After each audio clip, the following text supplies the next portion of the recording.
Let's take a look at one way you can use shadows in FlowScape to create a stunning effect. In this image, we're using two light sources to create the effect. On the right, the sun is used. On the left, a blue light object. It's easiest to think about like a projector. You have a light source and a screen. In FlowScape, that means placing down an object and then moving the sun so that it's perpendicular to that object. Once there, place an object between the sun and your screen, and you'll see the shadow. Now, with trees, when they're selected, you'll get a lot of blockiness, but when you deselect them, you'll see individual leaves. You'll want to use the shadow distance slider in your settings. With this slider, you can focus the shadow in, just like a projector. Another easy light setup is to have the sun directly overhead. When you're using the sun, all of the light is parallel, so the shadow is the same size as the object.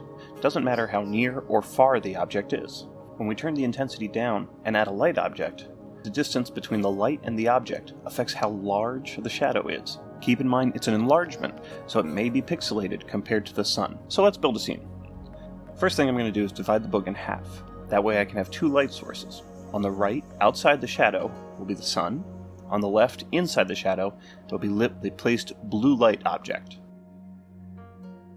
Once I'm happy with the colors, I can start to build my scene. As you can see here, a lot of the placed objects I'm flattening out. Because the shadow is 2D, they don't need to be 3D in the air to block the light.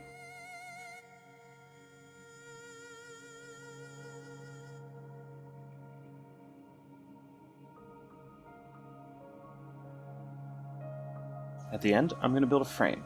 This is to block the sun from the edges of the book. Now I'm going to go ahead and build my scene on the left. And I have to keep in mind, because of the angle of the light and its distance, the shadows will behave differently.